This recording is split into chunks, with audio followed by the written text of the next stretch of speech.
கர்த்தர் நமக்கு கொடுத்திருக்கிற வேத வசனத்தோடு கூட நெருங்கி இருக்கக்கூடிய ஒரு பெரிய பாக்கியத்தை ஆண்டவர் நமக்கு கொடுத்திருக்கிறார். நாம் தொடர்ச்சியாக சிந்தித்து கொண்டு இருக்கிற வேத பகுதி 1 சாமுவேல் புஸ்தகம் 16வது அதிகாரம் 1வது வசனம்.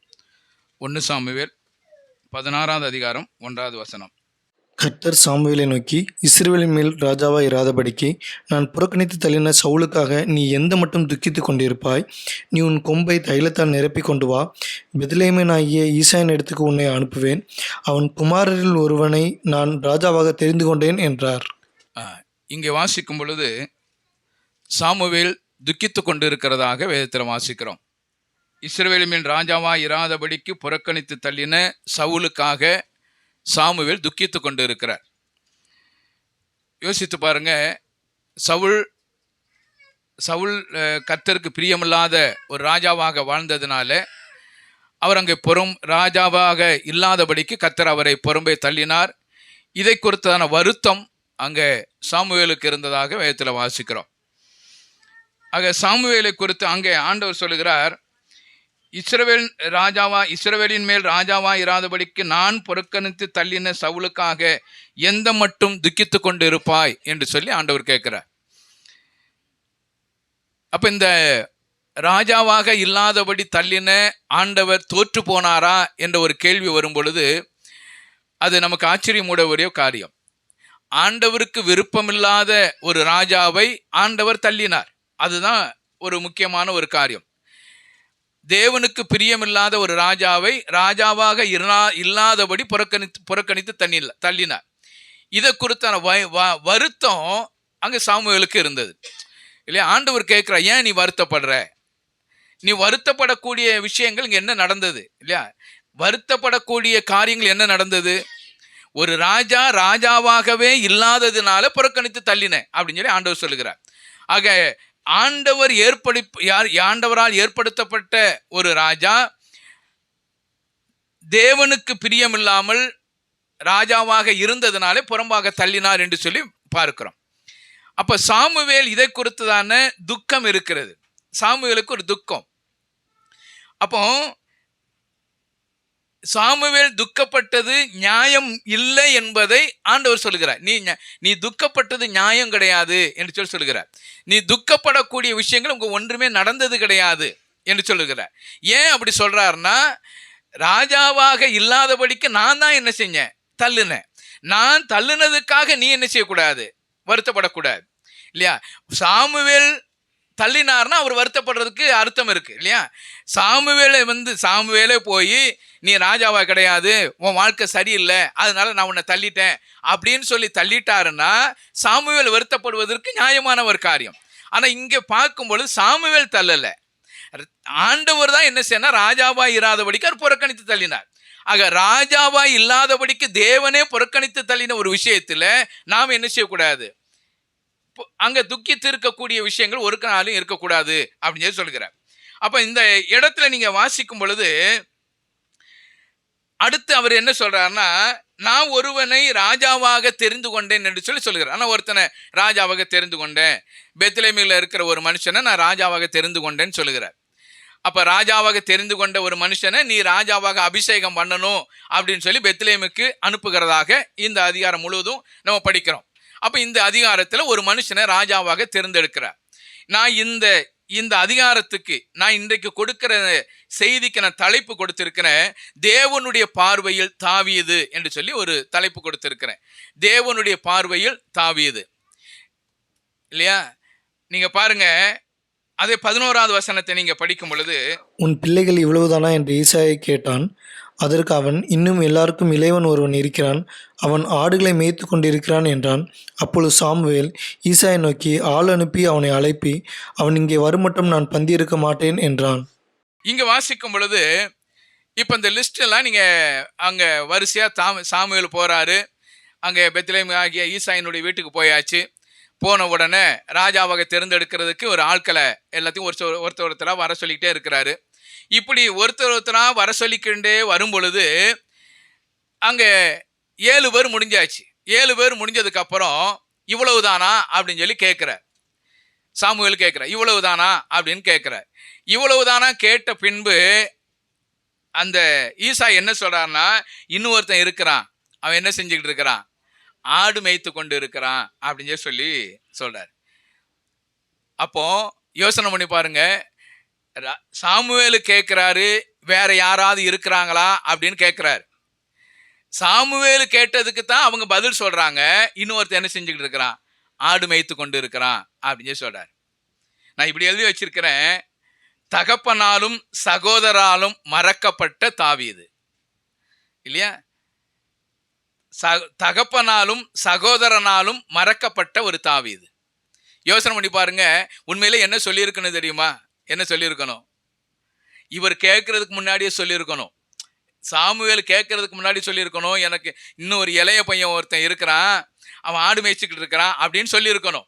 ஒருவேளை சாமுவேல் கேட்காம இருந்திருந்தா என்ன நடந்திருக்கும்? சாமுவேல் கேட்காம இருந்தா என்ன நடந்திருக்கும்? யோசனை பண்ணி பாருங்க. ஆண்டவர் கொண்டு வந்து நிப்பாட்டி வச்சிருப்பார், அது ஒரு பக்கம் இருக்கட்டும். சாமுவேல் கேட்கல,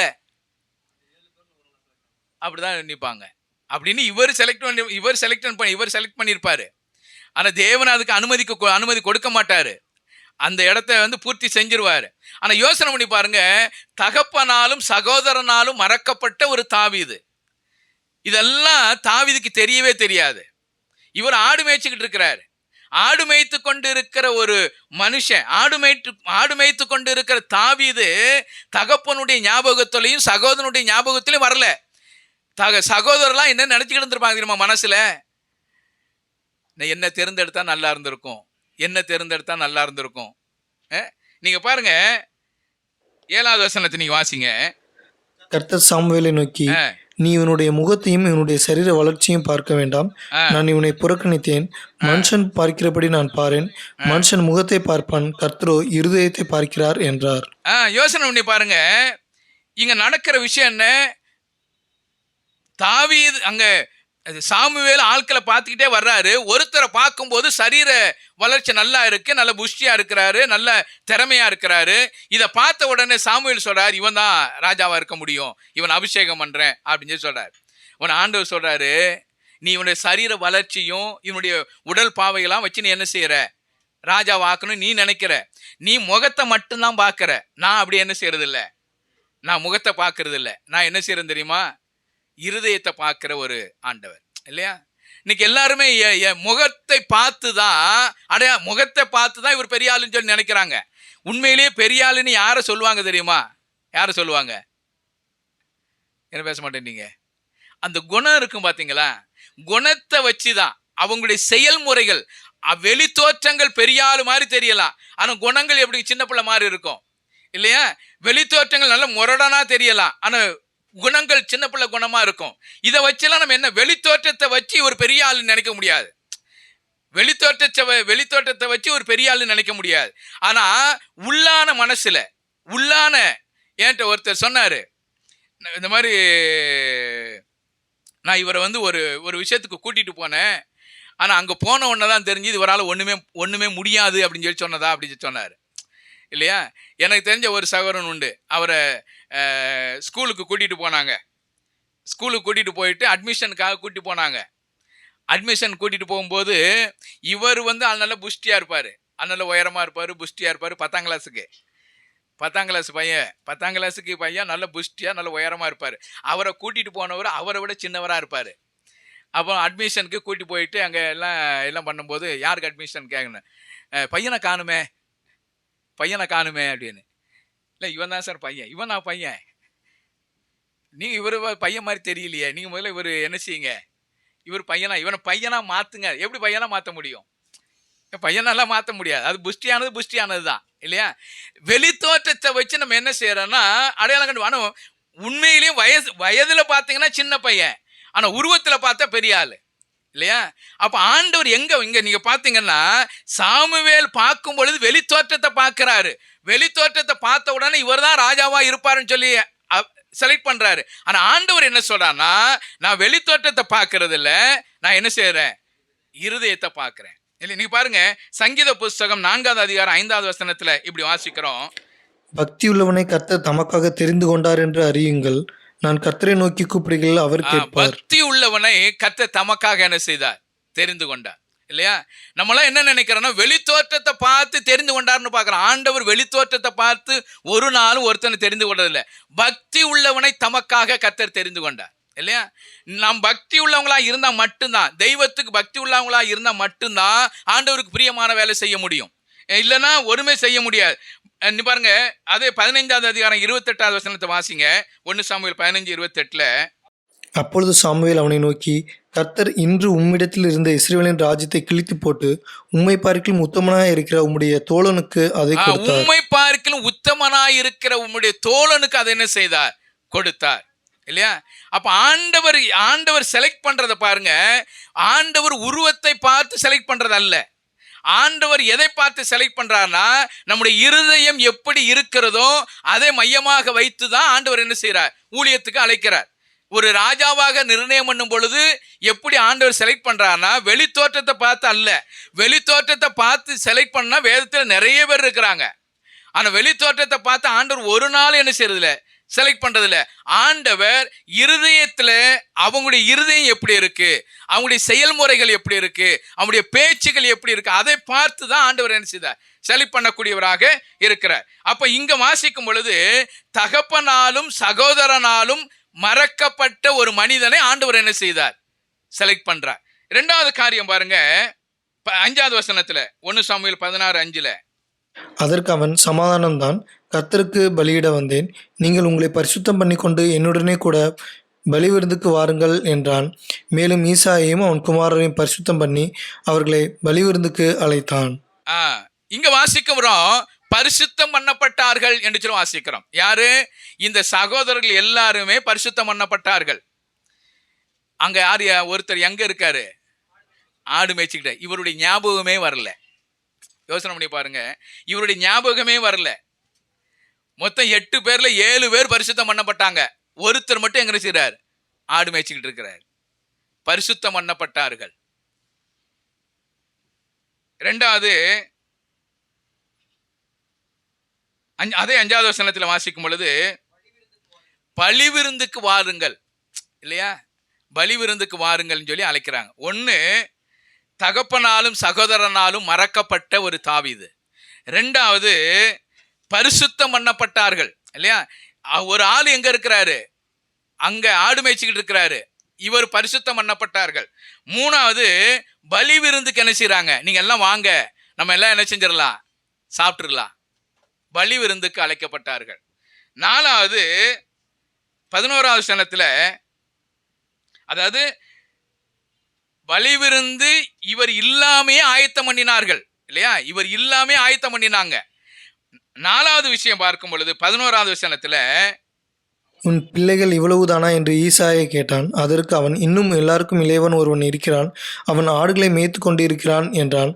அப்பொழுது சாமுவேல் ஈசாயை நோக்கி, ஆள் அனுப்பி அவனை அழைப்பி, அவன் இங்கே வரும் மட்டும் நான் பந்தி இருக்க மாட்டேன் என்றான். பலி விருந்து அறிவிக்கப்பட்டாயிற்று. என்ன செய்யலாம்னா, பலி விருந்து எல்லாரும் என்ன செய்யலாம்? சாப்பிடலாம் அப்படின்னு ஒரு அனௌன்ஸ் பண்ணியாச்சு. 4 விஷயம். ஒரு காரியம், தகப்பனாலும் சகோதரனாலும் மறக்கப்பட்ட தாவீது. ரெண்டாவது, தாவீது இல்லாமே பலி விருந்து ஆயத்தம் பண்ணினார்கள். மூன்றாவது, எல்லா தாவீது இல்லாமே எல்லா சகோதரரும் பரிசுத்தம் பண்ணப்பட்டார்கள். 4வது, பலி விருந்துக்கு உண்ணலாம் என்கிற அறிவிப்பு என்ன செய்தது? வந்தது. இது தாவீதுடைய மனசு எப்படி இருக்கும் யோசனை பண்ணி பாருங்க. இப்படிதான் என்ன ஒரு வீட்டுக்கு வந்து வீடு பிரதிஷ்டை பண்றதுக்கு எங்களுடைய சொந்தக்காரங்க எங்களுடைய வீடு பிரதிஷ்டைக்கு வாங்க அப்படின்னு கூப்பிட்டுருந்தாங்க. 7 மணிக்கு கூப்பிட்டுருந்தாங்க. 7 மணிக்கு டைமு, நீங்கள்லாம் வந்துருங்கன்னாங்க. நாங்கள்லாம் வீட்டில் எல்லாருமே சேர்ந்து கரெக்டாக ஒரு 6:45 போயிட்டோம். 6:45 6:50 போயிட்டோம். 6:30 என்ன செஞ்சிட்டாங்க? முடிச்சிட்டாங்க. எப்படி இருக்கும் எங்கள் மனசு? சொன்னது 7 மணி, நீங்கள் 7 மணிக்கு வந்துருங்க, வீடு பிரதிஷ்டை பண்ணிடலான்னு சொன்னாங்க. சரி 7 மணி தானே, ஒரு 6:45 போயிடலாமே, நாங்கள் ஒரு 6:45 போயிட்டோம். ஆனால் 6:30 மணிக்கே என்ன செஞ்சிட்டாங்கன்னா வீடெல்லாம் பிரதிஷ்டை பண்ணிட்டாங்க. ஜெபம் பண்ணி எல்லாம் முடிச்சிட்டாங்க. சும்மா நாங்கள் போனதுக்காக பிறகு ஜெபம் பண்ணுங்கன்னு சொன்னாங்க. எப்படி ஜெபம் பண்ண முடியும்? சும்மா ஜெபம் பண்ண முடியுமா? அப்போ உண்மையிலேயே என் மனசு எப்படி இருந்திருக்கும்? இது எனக்கு ரொம்ப நெருக்கமானவங்க தான் நான் சொல்கிறேன். எனக்கு ரொம்ப ரொம்ப நெருக்கமானவங்க. வீடு கட்டியாச்சு, 7 மணி பிரதிஷ்டம் சொல்லியாச்சு. நாங்கள் 6:45 போனோம், 6:30 முடிச்சிட்டாங்க. இல்லை, இதுல நம்ம என்ன சொல்றது?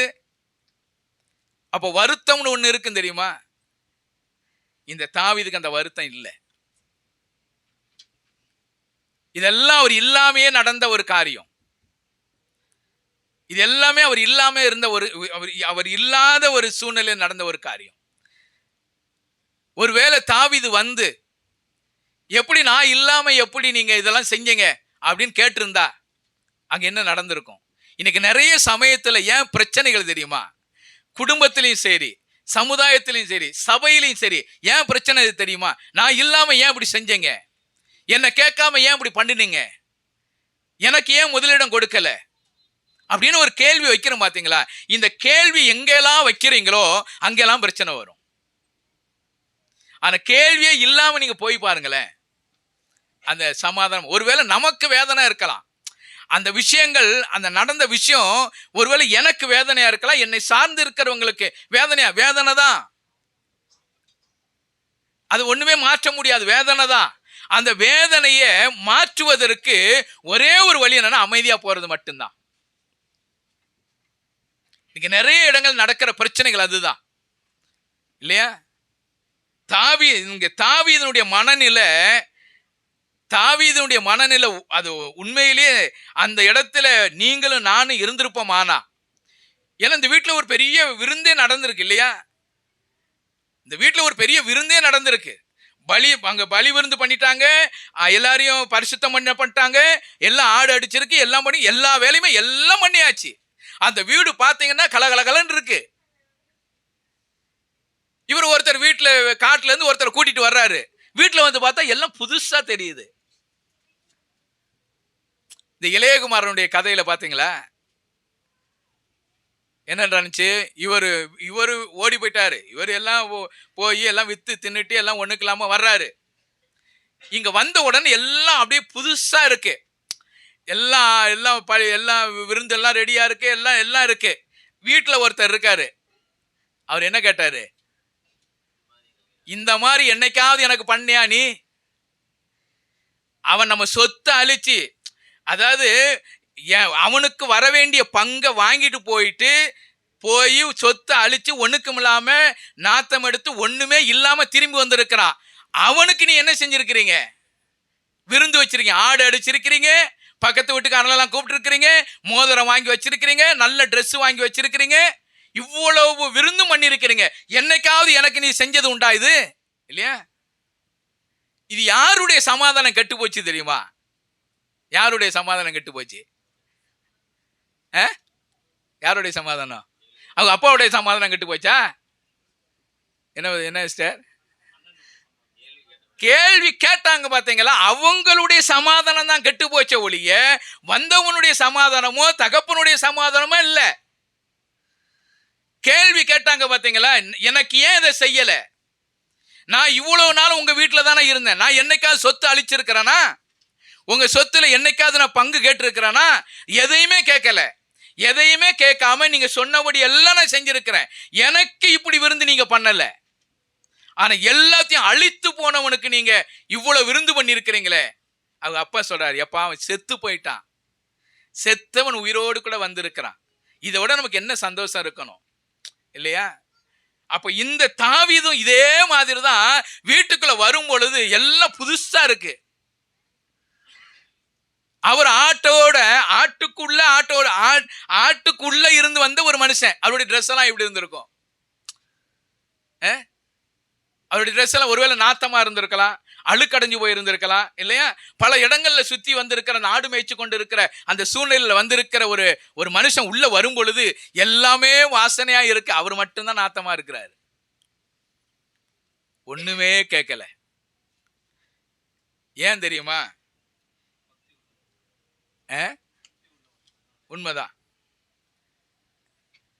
ஏன்னா தேவன், ஏன் அப்படின்னா தேவனுடைய பார்வையில தாவீது இருக்கிறார், மனுஷனுடைய பார்வையில தாவீது இல்லை. உண்மையிலேயே தாவீதுனுடைய பழக்கமே என்ன தெரியுமா? தாவீது மனுஷனுக்காக வாழ்ந்த மனுஷன் கிடையாது. எல்லா இடங்களிலுமே தெய்வத்துக்காக வாழ்ந்த ஒரு மனுஷன். நீங்க தேவனுக்காக வாழும் பொழுது, தேவனுடைய பார்வையில நான் இருக்கும் பொழுது, என்னுடைய வாழ்க்கையில அது ஒரு பெரிய வித்தியாசமான ஒரு காரியமா இருக்கும் இல்லையா? தாவீது அங்க நடனம் ஆடிக்கிட்டு வர்றாரு. ஒருவேளை இன்னைக்கு அது செய்தது தப்போ ரைட்டோ, அது வேற மாதிரி போயிரு. அதை யோசிங்க. அது தப்பாவும் இருக்கலாம், ரைட்டாவும் இருக்கலாம். நான் அது தப்பு ரைட்லாம் சொல்ல வரல. நான் சொல்ல வர்ற ஒரே கருத்து என்னன்னா, அவர் சொல்றாரு, நான் இப்படி ஆடுறது, நான் தேவனுக்கு முன்னாடி இப்படி நீசனா இருப்பது எனக்கு கிடைத்திருக்கிற பெரிய ஒரு பாக்கியம் இல்லையா? நான் தேவனுடைய நாமத்தை தெருவுல பாடி இவ்வளவு புகழ்ந்து பாடி வருவது எனக்கு கிடைத்திருக்கிற ஒரு பெரிய ஒரு பாக்கியம் என்று சொல்றார். அதை வச்சுட்டு தான் இன்னைக்கு நிறைய பேர் தாவீதை போல நடனம் ஆடின்னு சொல்லிட்டு சபைக்குள்ள ஆடிட்டு. சபைக்குள்ள ஆடாதீங்க நீங்க இல்லையா? சபைக்குள்ள ஆடுறவன் தெருவில் ஆட மாட்டான் பாருங்க. தெருவில் என்னைக்காவது ஆடி இருக்கிறாங்களா? ஆடுறது கிடையாது. தாவீது ஆடினார். ஏன் ஆடினார்? தேவனை புகழ்ந்து பாடி ஆடினார். அதனால கணவனும் மனைவிக்குள்ள பிரச்சனை இருந்தது இல்லையா? பல பல பிரச்சனைகள் இருந்தாலும் கூட தாவீது எடுத்துக்கொண்டு இருக்கிற முடிவு என்னன்னா, நான் தெய்வத்துக்காக நான் ஒரு நீசனாய் மாறுவதற்கு கூட நான் துணிகரம் உள்ளவனா இருக்கிறேன் இல்லையா? அப்போஸ்தலனாகிய பவுல் சொல்லுகிறார், கிறிஸ்துவனுடைய அன்பை விட்டு பிரிப்பவன் யார் என்று சொல்லி கேட்கிறார். நாசமோ, பசியோ, பட்டினியோ, வியாகுலமோ, துன்பமோ, நிர்வாணமோ, எது என்ன ஆண்டவரை விட்டு பிரிக்க முடியும்? என் தெய்வத்துக்காக என்னுடைய சரீரத்தில் என்ன நடந்தாலும் பரவாயில்லை. அதுதான் தேவனுடைய பார்வையில் நடக்கிற ஒரு மனுஷன். தேவனுடைய பார்வையில நாம் இருப்போமானா, என்னுடைய வாழ்க்கையில என்ன நடந்தாலும் அது ஒரு பெருசாவே தெரியாது. இன்னைக்கு நம்ம என்னன்னா, தேவனுடைய பார்வையில இருக்கிறத விட மனுஷனுடைய பார்வையில வாழணுங்கிற எண்ணம் நமக்குள்ள இருக்கிறதுனாலதான் சின்ன அவமானத்தை கூட நம்மளால நினைச்ச முடியல, தாங்க முடியல இல்லையா? சின்ன அவமானத்தை கூட நம்மளால தாங்க முடியல, சின்ன கஷ்டத்தை கூட நம்மளால ஏற்றுக்கொள்ள முடியல. அப்ப இங்க தாவீது உள்ள நுழையும் போது அவருடைய வாழ்க்கையில மாற்றங்கள், பெரிய ஒரு மாற்றம் வந்திருக்கணும், ஆனா வரல இல்லையா? நீங்க பாருங்க, சங்கீதம் 78:70 இப்படி வாசிக்கிறோம். சங்கீதம் 78:70 72. தம்முடைய தாசனாகிய தாவீதை தெரிந்து கொண்டு ஆட்டு தொழுவங்களிலிருந்து அவனை எடுத்தார். கறவலாடுகளின் பின்னாக திரிந்த அவனை நம்முடைய ஜனமாக யாக்கோபையும் தம்முடைய சுதந்திரமாகிய இஸ்ரவேலையும் மேய்ப்பதற்காக அழைத்து கொண்டு வந்தார். இவன் அவர்களை தன் இருதயத்தின் உண்மையின்படியே மேய்த்து தன் கைகளின் திறமையினால் அவர்களை நடத்தினான். ஆண்டவர் செலக்ட் பண்ண விதத்தை பார்த்திருக்கீங்களா? தேவனுடைய பார்வையில தாவீது எப்படி இருந்தாருன்னா, அவனை நான் ஆட்டு தொழுவங்களிலிருந்து நான் என்ன செஞ்சேன், எடுத்தேன். அவன் என்ன செய்வாரானா, அவர் சொல்றாரு 72 வசனத்துல, இவன் அவர்களை தன் இருதயத்தின் உண்மையின்படியே மேய்க்கிற ஒரு மனுஷன். ஆட்டை எப்படி, ஏற்கனவே நம்ம 23 சங்கீதத்துல ஏற்கனவே அவர் சொல்லிட்டு போனார் இல்லையா? தன்னுடைய இருதயத்தினுடைய உண்மையின்படியே மேய்க்கிற ஒரு மனுஷன் இல்லையா? அடுத்து என்ன சொல்றாரு? தன் கைகளின் திறமையினாலே அவைகளை நடத்தினான். இதனாலதான் ஆண்டவர் என்ன செஞ்சார்னா, அவரை செலக்ட் பண்ணார். ஆண்டவர் அவரை செலக்ட் பண்ண விதத்தை பாருங்க. தன்னுடைய இருதயத்தின் உண்மையின்படியே மேய்க்கிற ஒரு மனுஷன். இருதயத்தின் உண்மையின்படியே மேய்க்கிற ஒரு மனுஷன் இல்லையா? அவங்களுடைய உண்மையின்படியே, எங்க அப்பாவனுடைய உண்மையின்படி அப்படியெல்லாம் இல்லை, தன்னுடைய இருதயத்தின் உண்மையின்படியே மேய்க்கிற ஒரு மனுஷன். அடுத்து என்ன சொல்றார்? தம் கைகளின் திறமையினாலே அவைகளை மேய்க்கிறவன். அதைத்தான் ஆண்டவர் சொல்றார். அவனை நான் செலக்ட் பண்ணது காரணம் என்ன தெரியுமா? அவன் ஏன் என்னுடைய பார்வையில இருக்கிறான்னா, அவன் ஆட்டு தொழுவங்கிலிருந்து நான் அவனை எடுத்தேன். கறவலாடுகளுக்கு பின்னாடி போய்கொண்டு இருக்கிற ஒரு மனுஷன் நான் எடுத்தேன். ஏன்னா அவன் தன்னுடைய இருதயத்தின் உண்மையின்படியே என்ன செய்வான்? ஆடுகளை மேய்ப்பான். பொய் சொல்ல மாட்டான், ஏமாத்த மாட்டான் இல்லையா? அந்த ஆடுகளுக்கு உண்மை இல்லாதவனாக இருக்க மாட்டான். தன்னுடைய கைகளினுடைய திறமையினாலே தன்னால எந்த அளவுக்கு அதை காப்பாற்ற முடியுமோ, தன்னுடைய கைகளினாலே, தன்னுடைய திறமையினாலே அதற்கு என்னென்ன விஷயத்துல செய்ய முடியுமோ அதெல்லாம் செய்யக்கூடிய அளவுக்கு அவன் தைரியம் உள்ள ஒரு மனுஷன். எங்கேயுமே பின்வாங்காது இருக்கிற ஒரு மனுஷன் இல்லையா? தனக்கு எவ்வளவு திறமைகள் இருக்கோ, தனக்கு எவ்வளவு திறமைகள் இருக்கோ இந்த திறமைகளை எல்லாவற்றையும் பயன்படுத்தி காப்பாத்துகிற ஒரு மனுஷன். அதான் தாவீது இல்லையா? நீங்க இந்த ஆடு மேய்க்கிறவங்களாம் பாருங்க, ஊர் சைடுலாம் பாத்தீங்கன்னா ஆடு மேய்க்கிறவங்களாம் நீங்க பாத்தீங்கன்னா நீட்ட துரட்டி ஒன்று வச்சிருப்பாங்க இல்லையா? அந்த துரட்டியை வச்சு அந்த ஆடுகளுக்கு தேவையான எல்லாத்தையுமே எவ்வளவு அவங்களால, அதாவது அது எவ்வளவு உயரத்துல இருந்து அதை பிச்சு போட முடியுமோ அவ்வளவு உயரத்துக்கு அதை என்ன பிச்சு போடுவாங்க. காரணம் தெரியுமா? அந்த ஆடுகளை மேய்க்கிறதுக்கே ஒரு திறமை வேணும். புரியுதுங்களா? அந்த ஆடுகளை மேய்க்கிறதுக்கே ஒரு திறமை வேணும். எல்லா ஆடுகளும் பல விதத்துல இருக்கும் இல்லையா? பல விதத்துல இருக்கும், பல சேட்டைகள்லாம் பண்ணிக்கிட்டு இருக்கும். இதெல்லாம் செய்யணும்னா திறமைகள் வேணும். உண்மைதானே? இன்னைக்கு சபையிலே எடுத்துக்கோங்களேன், 100 பேர் இருந்தா 100 பேர் 100 பேர்ல இருப்போம், 100 விதத்துல இருப்போம். இந்த 100 பேரையும் மேய்க்கிறதுக்கு என்ன வேணும்? திறமை வேணும். இல்லைன்னா கலண்டிட்டு போயிடுவான், எல்லாம் கடன்னு போயிடுவான். இந்த 100 பேரையுமே ஒவ்வொருத்தரையும் மேய்க்கிறதுக்கு திறமைகள் வேணும் இல்லையா? இப்போ பிரதரை கைட் பண்ணி கொண்டுட்டு போகணும்னா அதுக்கு ஒரு தனி திறமை இருக்கணும். அப்போதான் அவரை கொண்டு போக முடியும் இல்லையா? அப்போ பின்னாடி இருக்கிற தம்பியை கரெக்ட் பண்ணணும்னா அதுக்கு தகுந்த மாதிரி தான் பண்ண முடியும். வீட்லையும் பாருங்க, 4 பேர் 4 விதத்தில் இருப்பாங்க. ஒருத்தரை அடித்தா ஒருத்தரை கோச்சிக்குவாங்க. மனைவியை பிள்ளைய அடித்த பொண்ணு அடித்தா பையன் அடித்தா அம்மா கோச்சிக்குவாங்க, பொண்ணு அடித்தா அப்பா கோச்சிக்குவாரு. இப்போ இவங்க 2 பேரையும் மேய்ச்சி கொண்டு போறதுக்கு எவ்வளோ கஷ்டம் தெரியுமா? இல்லையா? உண்மைதானே இல்லையா? பின்னாடி சிரிச்சுக்கிட்டே இருக்கிறீங்களா? அந்த மாதிரி எதுவும் நடக்க மாட்டேங்கிற? 2யும் ஒரே நேரத்தில் அடிக்க முடியும்.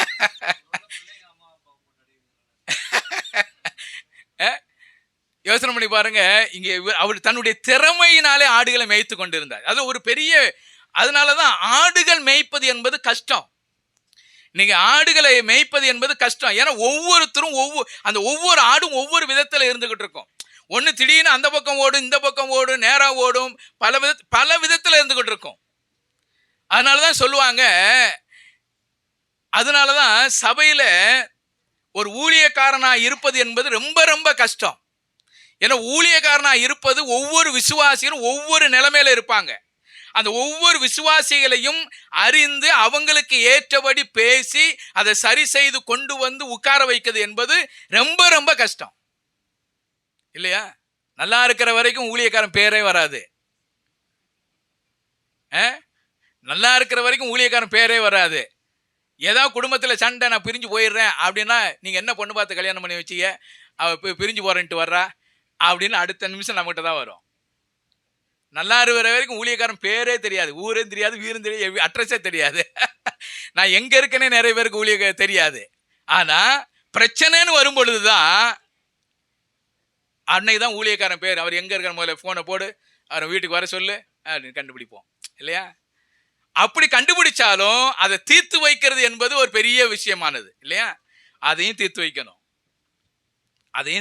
பிரச்சனை வராதபடி தீர்த்து வைக்கணும். அப்ப அதைத்தான் இங்க என்ன சொல்றாருன்னா, தன் கைகளின் திறமையினாலே ஆடுகளை மேய்க்கிற ஒரு மனுஷன். ஆண்டவர் அவரை செலக்ட் பண்றார் இல்லையா? அவரை தூக்கிட்டு வந்து ராஜாவாக உட்கார வைக்கிறார். எவ்வளவு ஒரு ஆச்சரியமானது தெரியுமா? ஏன்னா இந்த மனுஷன் சவுல் பார்த்தீங்கன்னா ஆண்டவருடைய சொல்லுக்கு சொன்னபடி கேட்காத ஒரு மனுஷன் இல்லையா? ஆண்டவருடைய வார்த்தைக்கு கீழ்ப்படியாத ஒரு மனுஷன். ஆனா இங்க பார்க்கும் பொழுது ஆண்டவருடைய வார்த்தைக்கு கீழ்ப்படியக்கூடிய ஒரு மனுஷனை, அவருடைய இருதயத்தை அறிந்திருக்கிற ஒரு மனுஷனை கொண்டு வந்து உட்கார வைக்கிறார். நீங்க பாருங்க, 89வது சங்கீதம் 20வது வசனத்துல இப்படி வாசிக்கும் பொழுது 89:20 என் தாசனாகிய தாவீதை கண்டுபிடித்தேன், என் பரிசுத்த தைலத்தினால் அவனை அபிஷேகம் பண்ணினேன். என் தாசனாகிய தாவீதை நான் கண்டுபிடித்தேன். எங்க கண்டுபிடிச்சார் அவரு இல்லையா? எங்க கண்டுபிடிச்சாரு? ஆடுகளின் மத்தியிலே அவரை நான் கண்டுபிடிச்சேன். கரவலாடுக்கு பின்னாடி ஓடிக்கொண்டு இருக்கிற தாவீதை நான் கண்டுபிடிச்சேன், அவனை நான் அபிஷேகம் பண்ணினேன்னு சொல்லுகிறார் இல்லையா? இதுதான் ஆண்டவருடைய தீர்மானம். நம்மெல்லாம் யோசனை பண்ணி பாருங்க, நம்மெல்லாம் நம்முடைய அறிவினாலேயோ ஞானத்தினாலேயோ வந்து உட்காரல. நம்ம எங்கேயோ ஒரு இடத்துல உட்கார்ந்துகிட்டு இருந்தோம் இல்லையா? தேவன் கண்டுபிடித்தார். தேவன் கண்டுபிடிச்சு நம்மளை கொண்டு வந்து உட்கார வச்சிருக்கிறார் இல்லையா?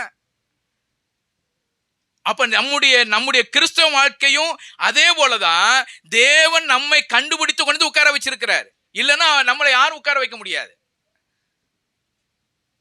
அப்ப இங்க வாசிக்கும் பொழுது தேவனுடைய செயல் தாவீதுனுடைய வாழ்க்கையில செயல்பட்டு கொண்டு இருக்கிற ஒரு காரியம் இல்லையா? நீங்க பாருங்க, இப்ப இந்த மாதிரி ஒரு சூழ்நிலையில இருக்கும் பொழுது தேவன் உண்மையுள்ளவராக இருக்கிறார் இல்லையா? தேவன் உண்மையுள்ளவராக இருந்து தாவீதை தெரிந்து கொண்டு இப்ப தாவீதுனுடைய மனநிலை எப்படி இருக்கும் யோசனை பண்ணி பார்த்தீங்கன்னா 11வது வசனத்துல நீங்க வாசிங்க. உன் பிள்ளைகள் இவ்வளவுதானா என்று ஈசாயை கேட்டான். அதற்கு அவன், இன்னும் எல்லாருக்கும் இளையவன் ஒருவன் இருக்கிறான், அவன் ஆடுகளை மேய்த்து கொண்டிருக்கிறான் என்றான். அப்பொழுது சாமுவேல் ஈசாயை நோக்கி, ஆள் அனுப்பி அவனை அழைப்பி, அவன் இங்கே வருமட்டும் நான் பந்தி இருக்க மாட்டேன் என்றான். இப்ப என்ன பார்த்தீங்கன்னா, இப்ப தாவீதை கூட்டிட்டு வர சொல்றாரு. இங்க எல்லாம் பழி வந்தெல்லாம் எல்லாம் ரெடி பண்ணி வச்சாச்சு, சாப்பிடலான்னு சொல்றாங்க. சாப்பிடலான்னு சொல்லும் பொழுது சாமுவேல் என்ன சொல்றாருன்னா, நான் பந்தி இருக்க மாட்டேன் என்று சொல்லுகிறார். நான் சாப்பிட மாட்டேன்னு சொல்லுகிறார். அப்போ ஒரு சில விஷயங்களில, ஒரு சில காரியங்களில தேவனுடைய பிள்ளைகள் கண்டிப்பாக இருக்கத்தான் செய்வாங்க. அது கடினமாகத்தான் தோணும். ஆனா கடினமாக தோணினாலும் அது நன்மைக்கு ஏதுவாக இருக்கும் அப்படின்னு புரிஞ்சு கொள்ளணும் இல்லையா? சாமுவேல் என்ன சொல்றாருன்னா, நான் பந்தி இருக்க மாட்டேன் அப்படின்றார். ஆனா இதே சாமுவேல் தான் முன்னாடி சொல்றாரு, நம்ம எல்லாம் என்ன செய்யலாம், சாப்பிடலான்னு சொல்றாரு. அப்ப திரும்ப கேட்கும் பொழுது அவர் நான் பந்தி இருக்க மாட்டேன். அப்ப பந்தி இருக்க மாட்டேன்னா தேவனுடைய செயல் அந்த இடத்துல நடைபெற்று கொண்டு இருக்கிறது. ஏன் யார் வரணும்? தாவீது வரணும். தாவீதுக்காக காத்திருக்கக்கூடிய ஒரு சாமுவேல் அதான் சொல்ற, நான் பந்தி இருக்க மாட்டேன்னு சொல்லுகிறார். நீங்க ஒரு சில விஷயங்கள்ல பாருங்க, ஒரு சில விஷயங்களில கண்டிப்பாக இருக்க வேண்டியது அவசியமான ஒரு காரியம். எல்லா இடத்திலையுமே ஃப்ரீயா இருக்க முடியாது. ஒரு சில இடங்கள் வரும் பொழுது அதுல கண்டிப்பாகவும் கண்டிப்பாக அது என்ன சொல்றேன்னா கடினமாக இருக்கணும். இப்போ ஒரு சில இடம் நம்ம வீட்டில் பார்த்தீங்கன்னா, ஒரு சில இடத்துல பார்த்தீங்கன்னா அப்பா அது கடினமாகவே இருப்பார். எதையுமே நீங்கள் என்ன சொன்னாலும் கேட்கவே மாட்டார், அப்படியே இருப்பார். ஏன்னா ஏதோ ஒரு விஷயம் அங்கே நடக்க போகுதுங்கிறது அவருக்கு தெரியும். இவர் கடினமாக இருந்தாதான், கண்டிப்பாக இருந்தாதான் அந்த விஷயம் நடக்கும் என்பது அவருக்கு தெரியும். அதனாலதான் இங்க என்ன சொல்றாருன்னா, நான் சாப்பிட மாட்டேன், நான் பந்தி இருக்க மாட்டேன் அப்படின்னு அவர் சொல்றார். இன்னைக்கு நிறைய சமயத்தில் நம்முடைய கிறிஸ்தவ வாழ்க்கையில் என்னன்னா, எல்லாம் ஃப்ரீயா இருக்கணும்னு நினைக்கிறோம். எல்லாமே என்னன்னா லகுமா இருக்குன்னு நினைக்கிறோம். அப்படி சுயாதீனமா இருக்குன்னு நினைக்கிறோம். சுயாதீனமா இருக்க வேண்டிய இடத்துல சுயாதீனமா இருக்கணும். கடினமா இருக்க வேண்டிய இடத்துல கடினமா இருக்கணும். கண்டிப்பாக இருக்க வேண்டிய இடத்துல கண்டிப்பாக இருக்கணும். சாமுவேல் என்ன செய்தார்னா, கண்டிப்பாக இருக்க வேண்டிய இடத்துல அவர் சொல்றார், நான் பந்தி இருக்க மாட்டேன் அப்படின்னு சொல்றார். இது ஈசாய் குடும்பத்துக்கு கஷ்டம்தான். ஈசாயினுடைய குடும்பத்துக்கு கஷ்டம்தான், சகோதரர்களுக்கு கஷ்டம்தான், எல்லாத்துக்குமே கஷ்டம்தான். கஷ்டமாக இருந்தாலும் இவர் அதை ஒரு பெருசாவே நினைக்கல. ஏன்னா இது தேவ செயல், இது தேவனுடைய செயல்.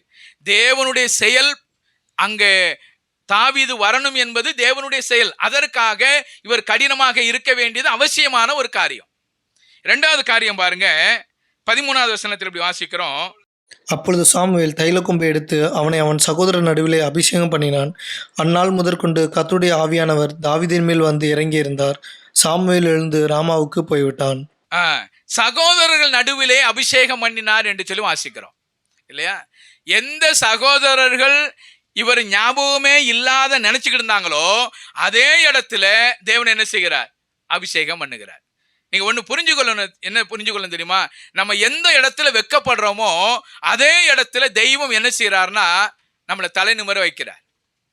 நீங்க எந்த இடத்துல வெட்கப்படுறீங்களோ அதே இடத்துல நம்மளை தலை நிமிர வைக்கிறார். நம்ம நினைப்போம், என்னை எல்லாருக்கும் முன்னாடி அவமானப்படுத்திட்டாங்க, எல்லாரும் முன்னாடி என்ன வெட்கப்படுத்திட்டாங்க அப்படின்னு நீங்க நினைச்சுக்கிட்டு இருந்தீங்கன்னா அதை நீங்க வேதனையாக நினைச்சீங்கன்னா கஷ்டம்தான்.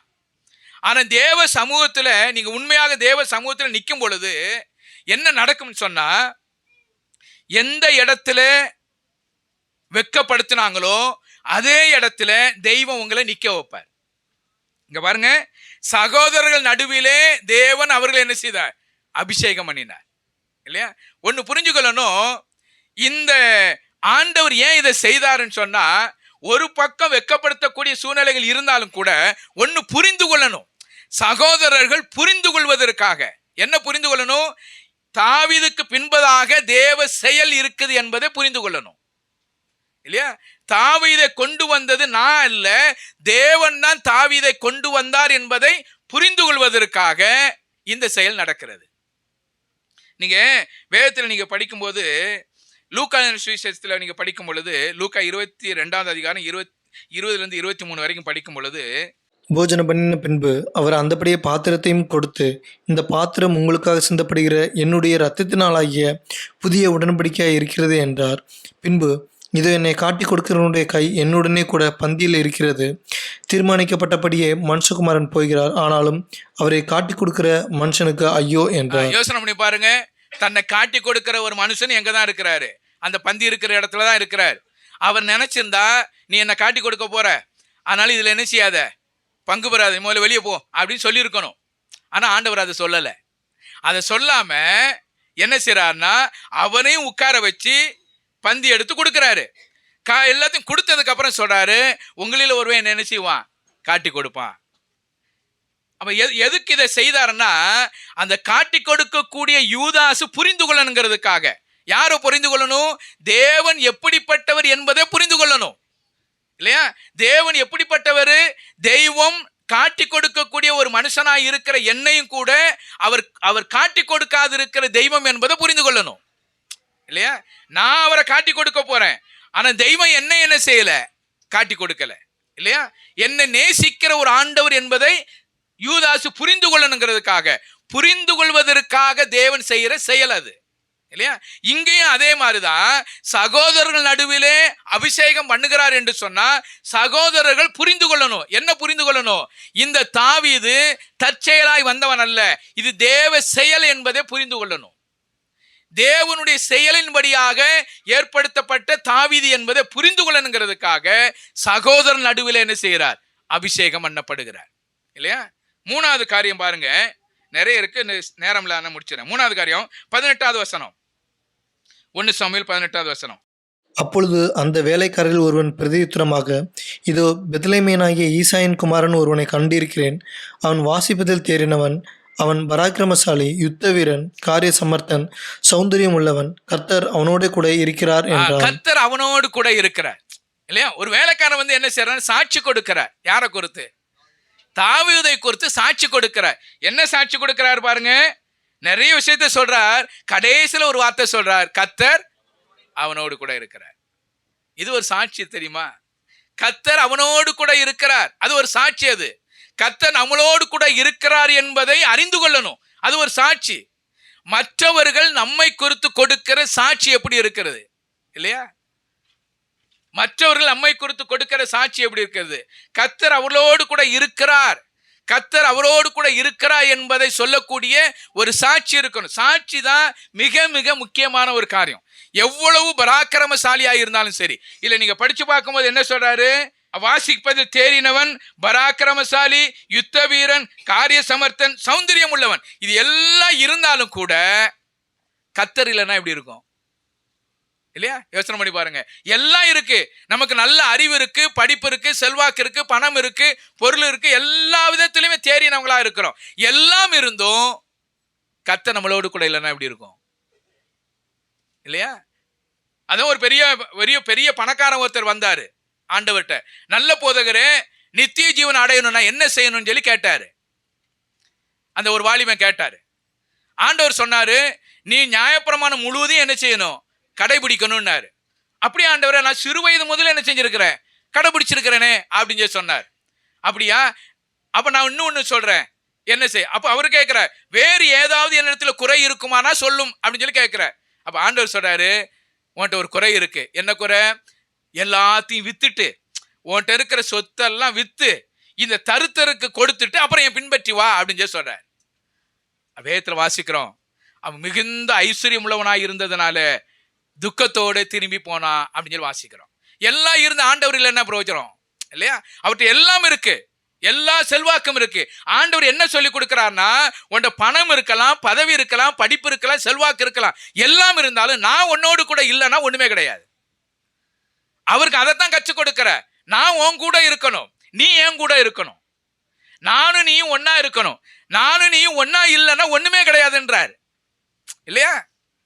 அவன் மிகுந்த துக்கத்தோட திரும்பி போனான்னு சொல்லி வாசிக்கிறோம். அப்ப இங்க என்ன வாசிக்கிறோம்?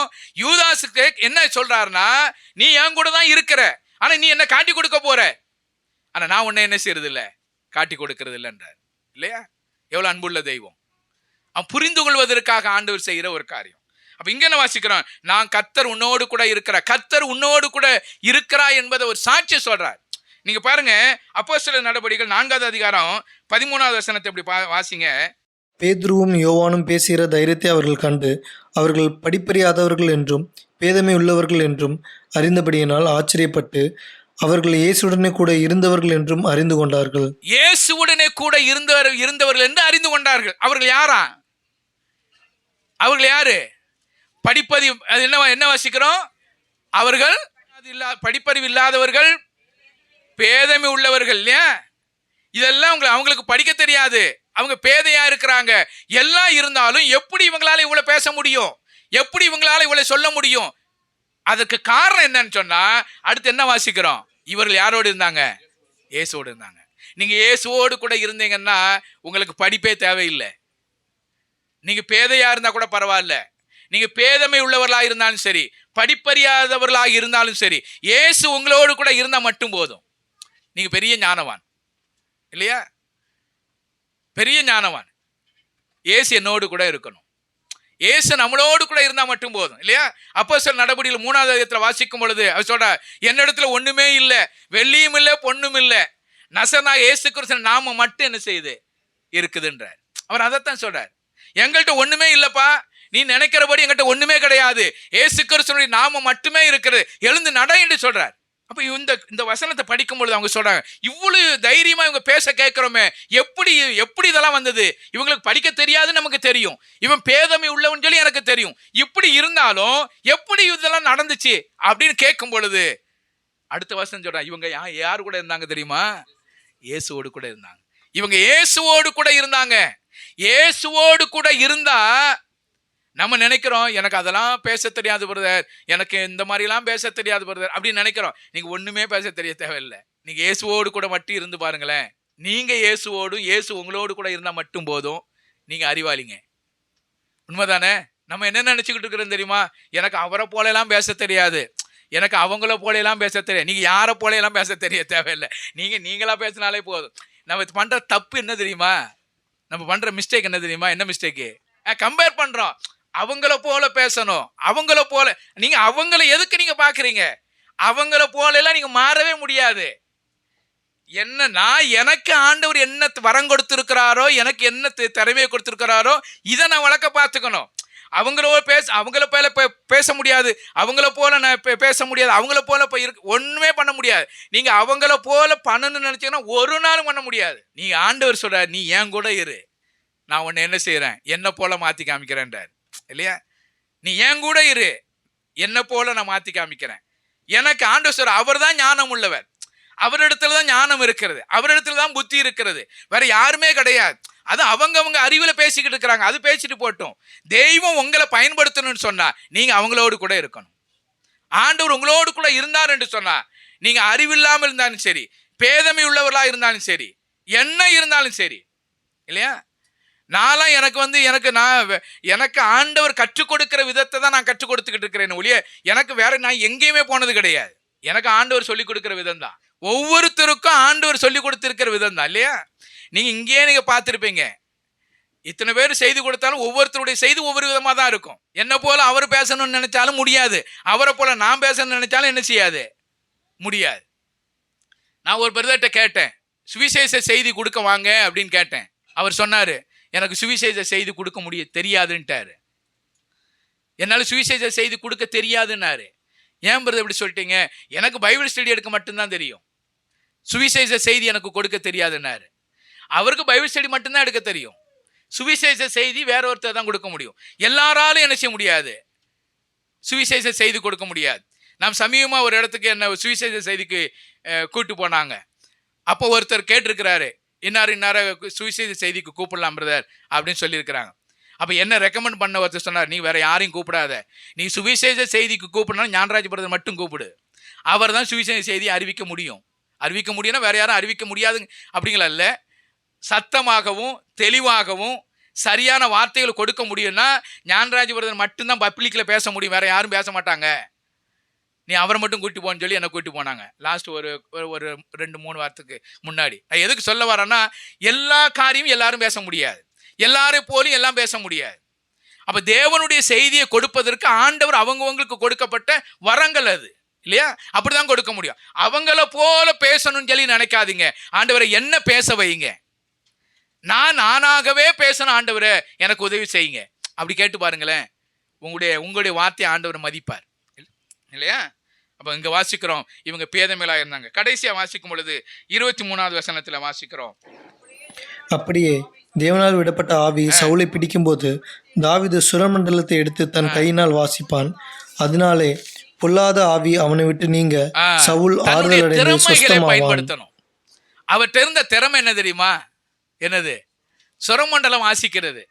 சுரமண்டலம் வாசிக்கிறதுனால சவுலுக்கு பொல்லாத ஆவி பிடிக்கும் பொழுது இவர் போய் சுரமண்டலம் வாசிக்கும் பொழுது பொல்லாத ஆவி அவனை விட்டு என்ன செய்தது, நீங்கினதாக வாசிக்கிறோம்.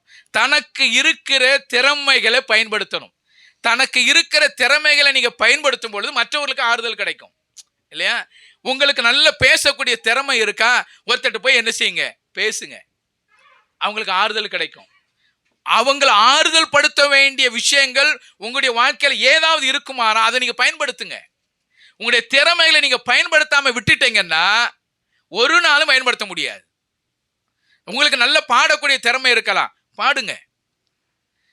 உங்களுக்கு நல்ல பேசக்கூடிய திறமைகள் இருக்கலாம், வேத வசனத்தின்படி இல்லாதட்டா கூட மற்றவங்களை ஆறுதல் படுத்த வேண்டிய விஷயங்கள் உங்களுக்குள்ளாக இருக்குமானா பேசுங்க.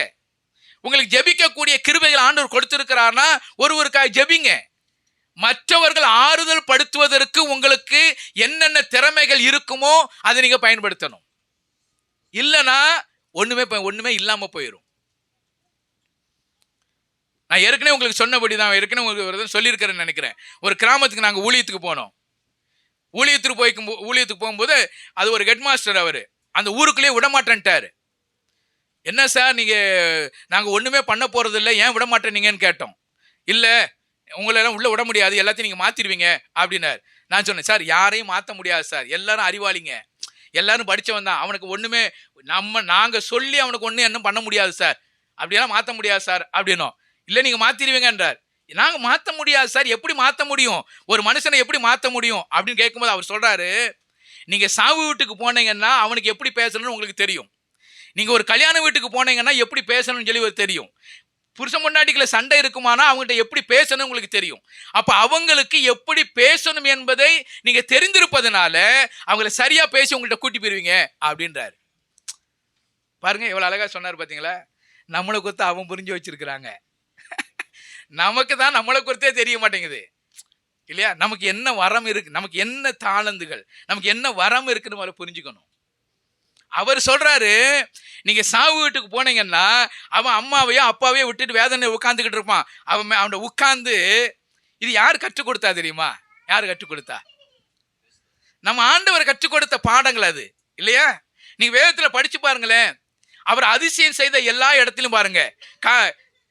கானா ஒரு கல்யாணத்துக்கு போனாரு, எப்படி தண்ணீர் திராட்சை ரசம் மாத்தினாரு பாத்தீங்களா, அது ஒரு அதிசயம். அது எல்லாம் அமைதியா ஆகி போச்சு, எல்லாம் தீர்ந்து போச்சு. வர்றாங்க, அந்த அம்மாட்ட போய் சொல்றாங்க திராட்சை ரசம் தீர்ந்து போச்சுன்னு. அந்த அம்மாட்ட போய் அங்கே போய் சொல்றாங்க, உங்க வேலை ஏதாவது பாருங்கம்மா நான் செய்யறேன்றாங்க. அந்த தண்ணியை நிரப்புங்க, தண்ணி நிரப்புனாங்க, போய் ஊத்துனாங்க, தண்ணி திராட்சை ரசமா மாறிச்சு இல்லையா. அந்த சமாரிய ஸ்திரீகிட்ட போறாங்க, போய் உட்கார்றாங்க, தாகத்துக்கு தண்ணி கொடுமா அப்படின்னு கேட்குறாங்க. அந்த அம்மா சொல்றாங்க, சமாரியனுக்கும் யூதனுக்கும் சம்பந்தம் கிடையாது, எப்படி நீங்கள் எப்படி நம்மளாம் பேசிக்கிட்டு இருக்க முடியும், பிரச்சனை ஆகுமே அப்படிலாம் கேட்டுக்கிட்டு இருக்கிறாங்க. இல்லை நீ இந்த தண்ணியை கொடு, நான் உனக்கு கொடுக்குற தண்ணி ஜீவ தண்ணீர், நான் கொடுக்குற தண்ணியை நீ குடிச்சேன்னா ஒரு காலம் உனக்கு தாகம் எடுக்காதுன்றாரு இல்லையா. அவர் பேசுகிற பேச்சை பார்த்தீங்களா. அப்ப ஆண்டவர் செயல்படுத்தின எல்லா இடங்கள்லையும் பாருங்க இல்லையா, யூதாஸ்ட பேசுறாரு, கடைசியில பேசுறாரு, என்னத்துக்கு தம்பி வந்திருக்கிற அப்படின்னு கேட்கிறாரு. என்ன பதில் சொல்றாரு அவரு? என்னத்துக்கு வந்திருக்கிறன்னு கேட்கிறாரு. பதில் சொல்ல முடியல.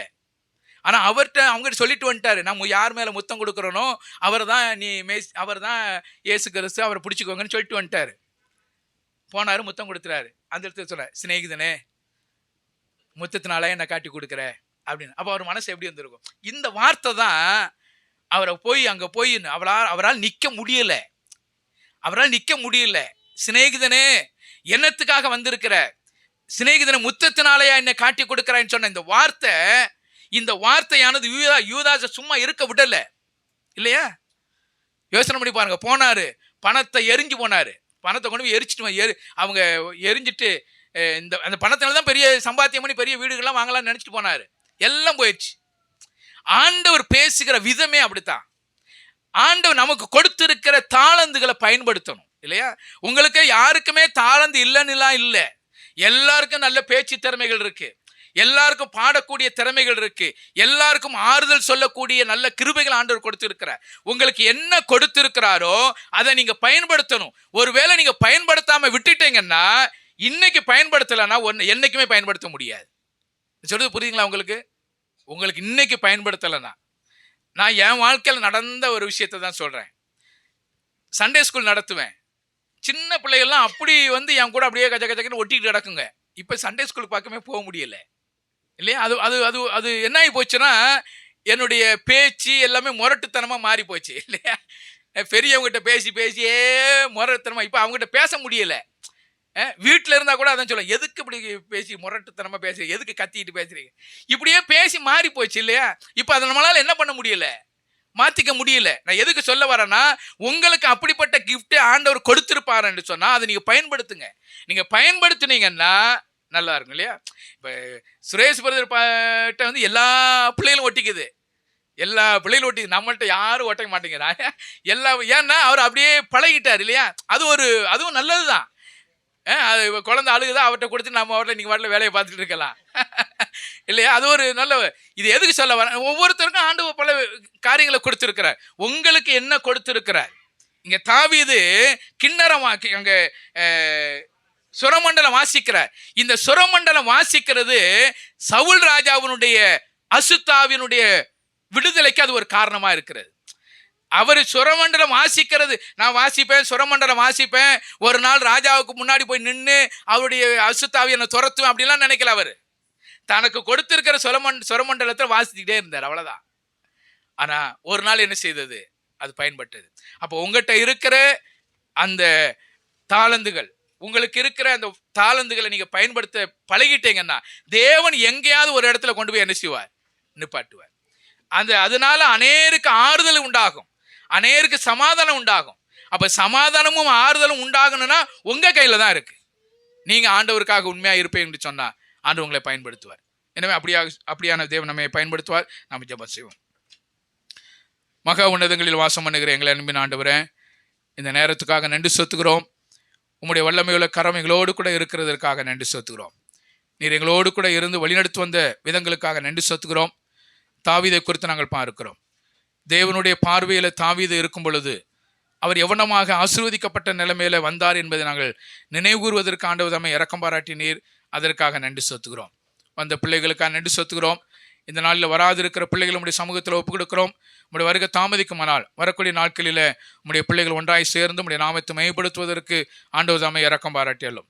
நீர் அப்படி செய்யப்போற எல்லா காரியங்களுக்காக நன்றி செலுத்துகிறோம். உம்முடைய கிருபையும் உடைய ஆளுகையும் உடைய சமூகம் எங்களோடு கூட இருந்து வழி நடத்தட்டும். இம்மட்டும் வழிநடத்தும் அந்த தெய்வம் தொடர்ந்து வழிநடத்தும். உடைய வருகை தாமதிக்குமானால் மாலை நேரத்தில் நடக்க இருக்கிற வீட்டு கூட்டத்திற்காக நன்றி செலுத்துகிறோம். அந்த கூட்டத்தை நீர் ஆஸ்வதியும். தேவனுடைய பிள்ளைகள் எல்லோரும் அதில் கலந்து கொள்வதற்கு ஆண்டவர் தாமே இரக்கம் பாராட்டியலும். எல்லா தடைகளையும் மாற்றி உடைய பிள்ளைகள் அந்த கூட்டத்தில் கலந்து கொண்டு ஆண்டவரை அந்த குடும்பத்தோடு கூட நாங்கள் சந்தோஷத்தை அனுபவிக்க ஆண்டவர் தாமே இரக்கம் பாராட்டியலும். நீர் அப்படி செய்யப்படுற எல்லா காரியங்களுக்காக நன்றி செலுத்தி இம்மட்டும் வழிநடத்தும் அந்த தெய்வம் தொடர்ந்து வழி நடத்த முடியாக கர்த்தர் மீட்பு ரட்சகரமா இருக்கிற கர்த்தராக இயேசு கிறிஸ்து மூலமா ஜெபத்தை எடுக்கிறோம் எங்கள் ஜீவனுள்ள நல்ல பிதாவே, ஆமென். என் ஆத்மாவே கர்த்தரை சோத்திரி, என் முழு உள்ளமே பரிசுத்த நாமத்தை சோத்திரி. என் ஆத்மாவே கர்த்தரை சோத்திரி, கர்த்தர் செய்த சகல உபகாரங்களையும் மறவாதே. ஆமென்.